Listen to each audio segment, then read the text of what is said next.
Hello everybody, Sin City Gun Guy back for another video on the RAS-47 right here. I said we were going to do some modifications to this gun, and sure enough, over the holidays we were able to place a couple of orders, and the little Christmas elves at Midwest Industries sent us some nice stuff. We have the AK railed gas tube here from Midwest Industries. We also have their AK rifle flash hider.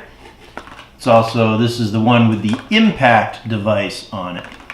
And the other thing that Midwest Industries sent us, if I can get it out, was a really nice little mouse pad. And this is going to work with me tomorrow. And I want to say, I ordered these parts about a week before Christmas, and Midwest Industries had them to my front door in under a week, and that was just standard shipping. So very cool, very much appreciate it. Good customer service. Now the other things that we're going to do to this gun, we are going to be putting on the Bushnell AK Optics red dot. Now I want to thank Bry Guy 62 is his name. He was the viewer that responded to my last video and suggested this optic, so I looked into it. Now I've used Bushnell optics before. Wasn't thinking about this one, but the price was right. It's under $100, and while I may not go to war with this, it certainly seems like a solid optic, and when we get it on the gun we'll talk about it a little bit more. And finally, what we're going to be adding to this gun, we're going to be getting rid of this stock grip, which is kind of lackluster, and we're going to be adding the US Palm AK Battle Grip. Anyway, let's get this gun taken apart and get some of these parts on it. So let's take a look here at what you get in the package from Midwest Industries on this. As you can see, it comes in a nice blister pack. Instructions are here on the back on how to install it, so we'll be going through that. We open this up.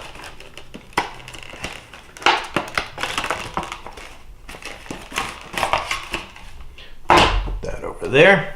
You can see the rail is very nice. Now, those that are familiar with the Ultimac type rails, this is basically Midwest Industries' entry into that part of the market. They've been making front ends, grips that are railed for some time, but this is, I think, from about last fall, and Midwest Industries has got a really good reputation. I like their products, so I felt that it was worth going for this. Plus, it's a little bit less money than the full hand grip rails.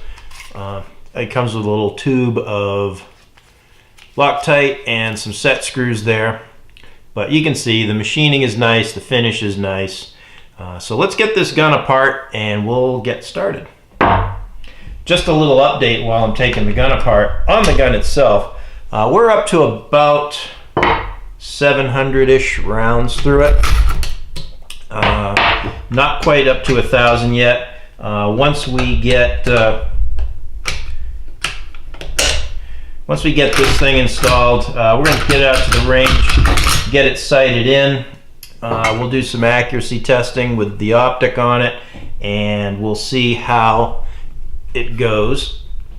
And at that point, we should be up to 1,000 rounds, and we'll give you a good 1,000 round update at that point. Gas tube comes off. Now the way that this is going to fit on, you have this end here which screws out. You're going to have a couple of set screws.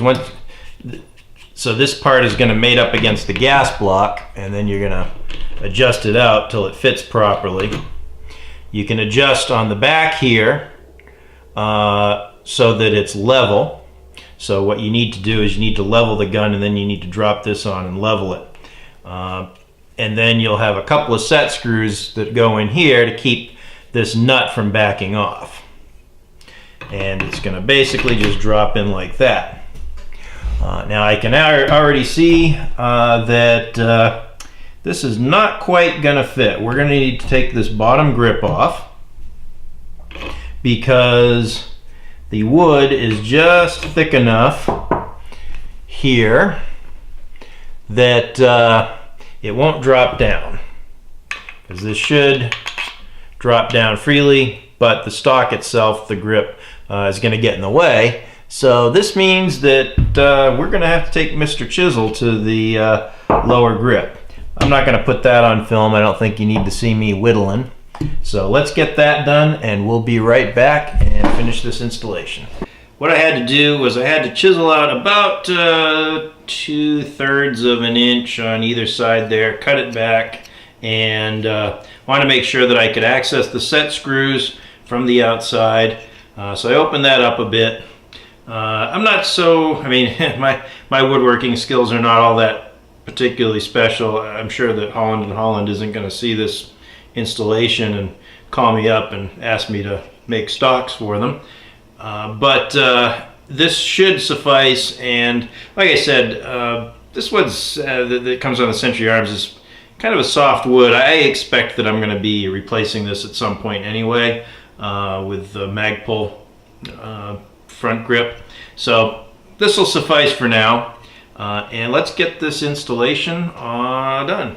What we're going to do, we're going to take this gas tube and we're going to drop it down on, and you can see it drops down on nice now with the changes that we made to the stock there. It actually fits down properly there. And what the instructions say is you want to take this nut here and you want to screw the plug out with your fingers, and you're not supposed to use a wrench on this at all. You're supposed to screw this out with your fingers and until the gas tube just fits. So I'm going until it just fits. Then you want to use the leveling screws back here to level the gas tube. I'm going to level the gas tube relative to the gas block.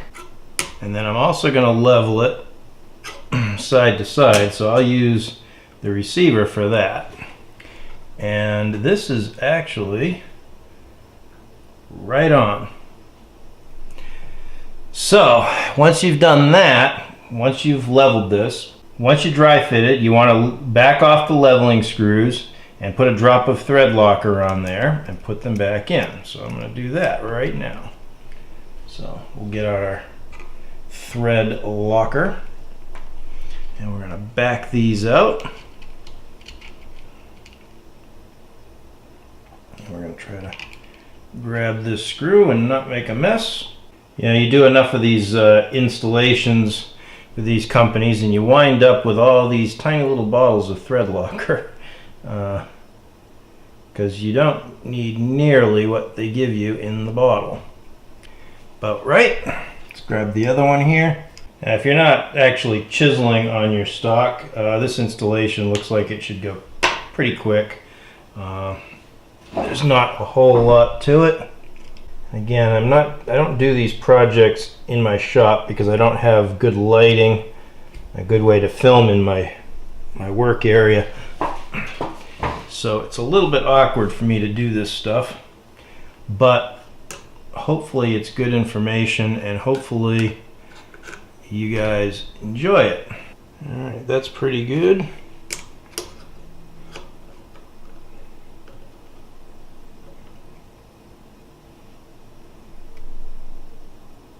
And that's pretty good. It is, after all, an AK. All right, so once you've put the thread locker into the set screws, you want to then lock your gas block down.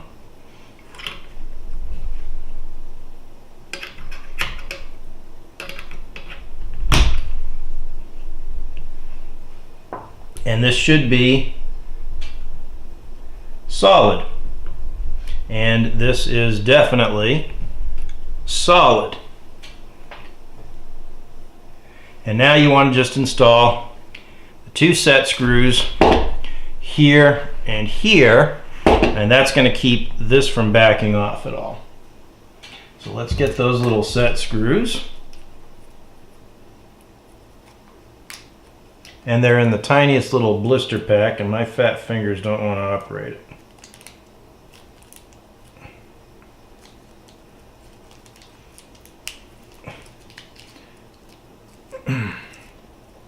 That works. Alrighty. So we're gonna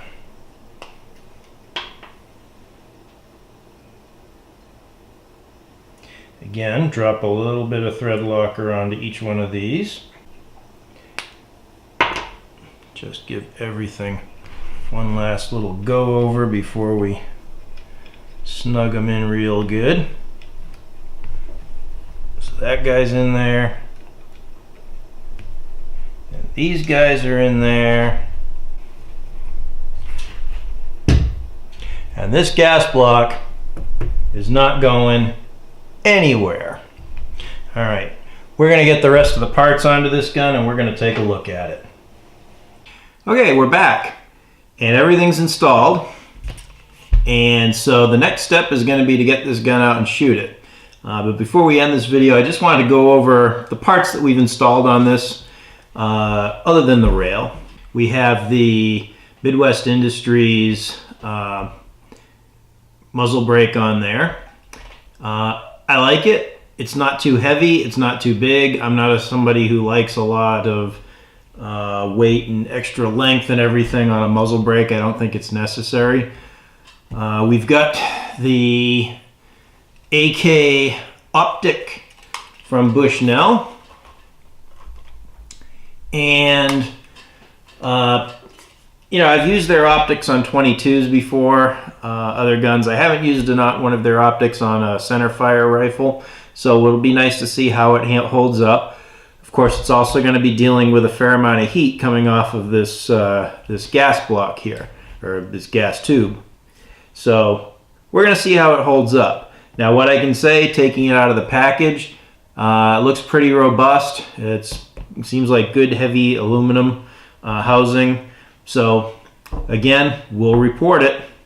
And of course, the gas tube itself went on, now minus the whittling that I had to do that you saw, probably would have taken all of about 10 minutes to install. This is a pretty easy install. I like the fact that unlike the Ultimac, it doesn't have brackets that bolt over the barrel. It actually doesn't contact the barrel at all. So I think Midwest Industries maybe has an advantage there, but we'll see how it holds up. And then of course we have our battle grip right here. I like the ergos of it. I like the way that it feels. However, the curious thing to me is that they have this stippling on the side of it, but where your hand makes the most contact with the grip, which is on the front and the back, it's completely smooth. I would have thought that it would be best to carry that stippling around. However, again, I'm not a stippling freak. Some people stipple everything and put grip tape and everything on all their guns. For the most part, I don't see the need to do that. But we'll give it a try. Like I said, I like the ergos. I definitely like it better than the stock Century Arms grip that came on this. So the next project is to get this out to the range. We're going to get it sighted in. We're going to see how it performs. Next video will be a range report. Next video we will be over 1,000 rounds, so it'll be a range report, and we'll give you the 1,000 round update on how this gun is performing. So anyway, we've got more content coming. Please like and subscribe. I enjoy doing these videos. Please submit your constructive comments. And if you have any questions, feel free to either leave a comment or email me. My email address will be at the bottom of the in the description of the video. So yeah, have a good one, and we will be back.